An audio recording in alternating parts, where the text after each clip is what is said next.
Là, qu'est-ce qui se passe quand on fait des transactions, par exemple, du Ghana au Sénégal, mais ça passe par Londres, ça passe par les États-Unis. C'est ça qui est absurde. Ouais. Et à supposer que la monnaie CEDEAO voit le jour, ce serait le Naira. Parce que le Nigeria pèse plus de 2/3 du PIB de la région, plus de 2/3 de la valeur ajoutée. Disons que le franc CFA au départ était une monnaie coloniale. C'est pourquoi il s'appelait le franc des colonies françaises d'Afrique, qui a été créé par le général de Gaulle officiellement le 26 décembre 1945. Au lendemain des indépendances, l'acronyme est resté le même, franc CFA, mais la dénomination avait changé. Donc pour les 8 pays, c'est devenu le franc de la communauté financière d'Afrique. Pour 6 pays d'Afrique centrale, c'est devenu le franc de la coopération financière en Afrique centrale. Ces deux monnaies ne peuvent pas être converties entre elles. Et toutes les décisions majeures concernant cette monnaie sont prises par la France. Donc c'est une monnaie qui est censée être garantie par le Trésor français, de sorte que toutes les décisions au niveau des banques centrales, en tout cas les plus importantes, les plus satisfaisantes, ne faut pas être prises sans l'aval de la France. Les billets et pièces francs CFA sont fabriqués en France. Chamalières pour les billets, Pessac pour les pièces. Depuis 72 ans, est-ce que la France a une fois garanti le franc CFA? Non. Il y a une seule fois, en 1993, où objectivement on avait besoin de la garantie française, c'est-à-dire maintenir la parité qui était à l'époque 1 franc français égale 50 francs CFA. Et donc, comme on n'avait pas assez de réserves de change, la France a décidé d'évaluer. Donc, c'était la seule fois où on était un peu dans le rouge. Qu'est-ce que ça veut dire? Lorsqu'on a assez de réserves de change, assez de devises, la garantie française, elle est superflue. Lorsqu'on n'en a pas assez, ce n'est arrivé qu'une seule fois, la France avait choisi de dévaluer. Donc, c'est presque un jeu de dupes. Et indépendamment de cet aspect politique, il y a l'aspect économique. C'est-à-dire que tous les pays qui ont en partage le franc CFA font partie des pays les plus pauvres au monde. Il y en a 14. Et sur les 14, 10 sont classés parmi les pays les moins avancés. Prenez par exemple le cas de la Côte d'Ivoire. Son niveau de revenu par habitant actuellement, malgré le taux de croissance dont on entend parler, est inférieur de plus de 30% au meilleur niveau laissé par Houphouët en 1978. Moi, je vais vous donner un exemple. Côte d'Ivoire et Sénégal, nous sommes au dollar. Si nous utilisons le franc CFA, les gens qui ont un revenu par habitant, moi, si je les xaalis bi dëkk bi am, nga diviser par nombre d'habitants yi fi am. Léegi nag neutraliser li ñuy woowee inflation mooy évolution des prix. Comme ça nga xool pouvoir d'achat bi ñaata la. Ku nekk soo xaaj xaalis bi yëpp mu égal ku nekk ñaata la am. Sénégal niveau ba ñu amoon 2016 mooy niveau 1960. Côte d'Ivoire soo jëlee 2016 revenu réel par habitant xam nga ñaata loon par rapport au meilleur niveau 1978 dafa wàññeeku d'un tiers. Côte d'Ivoire meilleur niveau de revenu par habitant pouvoir d'achat fu mu neexee woon Côte d'Ivoire 1978 là. C'est-à-dire qu'il n'y a pas de dynamisme positif du coup. Donc c'est un système extraverti qui bénéficie les élites africaines, les monopoles français et d'ailleurs au détriment de nos populations. Une fois, avec des journalistes, on était dans un grand marché de Dakar et on a posé la question à des commerçants pour leur dire pourquoi vous ne vendez pas les tissus sénégalais.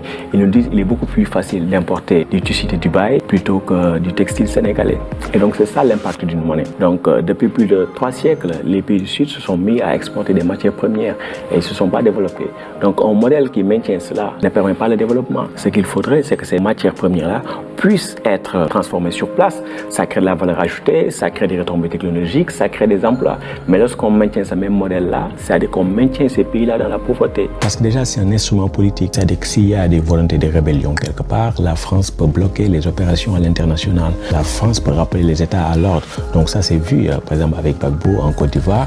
Ça, c'est vu aussi au moment des indépendances. Parce qu'il y a Sylvanus Olympio qui, à l'époque, au Togo, voulait créer sa propre monnaie, sortir du franc CFA. Mais il a été tué à 2 jours avant, disons, la circulation des nouveaux signes monétaires. C'est pourquoi les mouvements sociaux en Afrique disent qu'il faut le Frexit, c'est-à-dire la sortie de la France de l'espace franc CFA, dans un premier temps. Dans un second temps, on pourra apporter des correctifs, comme par exemple supprimer l'arrimage à l'euro. On peut arrimer le franc CFA à un panier de monnaie, par exemple, qui reflèterait plus la géographie, disons, du commerce africain.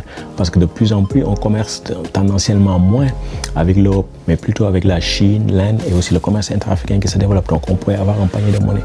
Et pas l'euro qui est une monnaie forte. Mais ça ne veut pas dire qu'à terme, la France va perdre. Pourquoi? Parce que les Européens ont cette mentalité malheureusement colonialiste, mercantiliste, qui a toujours consisté à penser que le développement de l'Afrique pourrait leur nuire. Une Afrique qui se développe bénéficie à tout le monde. Et de plus, si on a le pétrole, on a le CFA qui ne bouge pas et que vous signez des accords de libéralisation avec l'Europe ou avec d'autres pays, ça veut dire que vous condamnez à terme à être une économie unilatérale. Vous ne verrez aucun pays au monde exportateur de pétrole et de gaz qui fixe sa monnaie à l'euro. Ça n'a pas de sens. La plupart de notre commerce est libellé en dollars et souvent nos dettes également sont libellées en dollars. Mais pourquoi fixer à l'euro pour donner une préférence commerciale à la France, garantir garantir les intérêts des entreprises françaises et européennes. Ça n'a pas de sens. Parce que tant que nous utilisons des monnaies pour essayer d'acheter des choses que nous n'avons pas ou que nous ne contrôlons pas, mais on va se retrouver dans un cycle infernal de dette. Mais tant que nous produisons des choses que nous contrôlons sur place, là, on n'a pas besoin de l'aide extérieure. Nous-mêmes, nous finançons. C'est le message positif qu'il faut retenir, non seulement pour les pays de l'AES, mais pour tous les autres pays. Mais malheureusement, nous ne faisons pas ça. Il faut vivre africain, comme disait Sankara, parce que c'est la seule manière de vivre dignement et librement. Mais il n'y a pas une monnaie commune aux BRICS, c'est-à-dire une monnaie unique que partagerait les BRICS. Aucun État ne fait ça. Il n'y a que les pays européens qui sont dans une monnaie unique. Donc dans le cas des BRICS, par exemple, eux, ce qu'ils disent, c'est que la finance est contrôlée via les systèmes de paiement contrôlés par l'Occident. Et donc nous voulons nous déconnecter de ça. Nous allons avoir notre propre système de paiement. Et donc nous allons commercer entre nous, faire des échanges entre nous, investir entre nous, sans passer par le dollar. Et pour nous prémunir des sanctions, disons, occidentales. Par exemple, on peut être évincé du système de messagerie SWIFT. On peut voir ses réserves en dollars être confisquées, ses réserves en euros confisquées, etc. Nous ne voulons plus de ça. Aucun d'entre eux ne parle plus de ça. Nous, Africains, c'est ce que nous devions faire. Nous devrions avoir un système de paiement continental où, par exemple, quand quelqu'un est au Kenya, il peut faire un virement au Ghana ou au Sénégal, c'est instantané et il y a très peu de coûts de transaction. Parce que si on regarde le monde qui fonctionne, il y a plus de 200 États. Le principe qui fonctionne dans le monde, c'est un État, une monnaie. Et si on regarde, il y a un État qui fonctionne dans le monde. Moi, nous utilisons CFA, c'est la colonisation de l'État. Et nous sommes dans la zone euro. Les gens qui sont dans la zone euro, utiliser l'euro, nous avons regretté. Nous avons utilisé l'euro, nous avons monnaie. Là, qu'est-ce qui se passe quand on fait des transactions, par exemple, le Ghana au Sénégal, mais ça passe par Londres, ça passe par les États-Unis. C'est ça qui est absurde. Et à supposer que la monnaie CEDEAO voit le jour, ce serait le Naira. Parce que le Nigeria pèse plus de 2/3 du PIB de la région, plus de 2/3 de la valeur ajoutée industrielle, manufacturée de la région. Et donc, imaginez que l'éco puisse être la monnaie du Sénégal ou de la Côte d'Ivoire, c'est pas possible. Le Nigeria va tout absorber. Oui, donc c'est normal, c'est en raison de son poids. Et si vous prenez le Naira, qu'est-ce qui arrive? Mais on a vu que le Naira s'est déprécié mais de manière extraordinaire depuis 2 ans. Les taux d'inflation sont de l'ordre de 30%. Donc si on avait adopté l'éco en 2020, on aurait des taux d'inflation de 33%. Est-ce que c'est ça qu'on souhaite?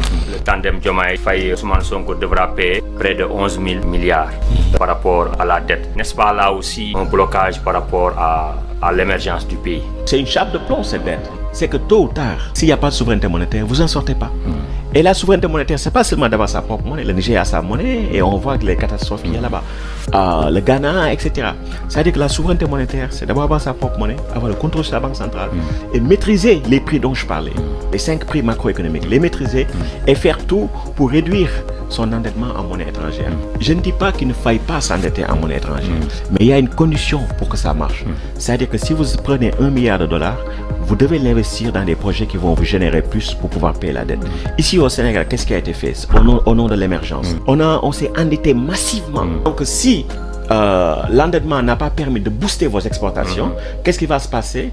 Le ratio entre le stock de la dette publique et vos exportations, ou le service de la dette et vos exportations, ça va s'aggraver. Absolument. Ça va se détériorer. Et donc c'est ça qui s'est passé au Sénégal. Donc à un moment donné, vous n'êtes plus trop solvable. Et donc ça veut dire qu'il faut y aller mollo avec la dette en monnaie étrangère. am sa monnaie bopp mooy lan mooy yow fi nga bëgg a investir sa xaalis dëkk xam nga fan lay dem li ngay lebee xaalis yaa koy déterminer sa bopp loolu mooy souveraineté monétaire léegi nag africains yi suñu bëggee développé wu maîtriser seen destinée foog ñu jàng ci histoire man su ma sañoon dañuy am monnaie unique éco ñun ñëpp mais nag xam naa ni loolu noonu mënul nekk parce que lu tax mu nekk mooy africains yi prêt wuñu pour bokk am même gouvernement c'est-à-dire que am benn président am ministère des finances un état fédéral comme États-Unis quoi. État fédéral loolu soo ko amul sa monnaie unique du dox seul exemple bi nga am monnaie unique bu dox mooy États-Unis parce que état fédéral la soo nekkee ci monnaie unique boo amee choc mënoo ajusté wu donc da ngay jël 20 ans 30 ans nga perte ko léegi ñun ñu gis loolu xam ko léegi da nga bëgg a demaat monnaie unique léegi da nga bëgg a mettre franc CFA mais lan moo ko justifié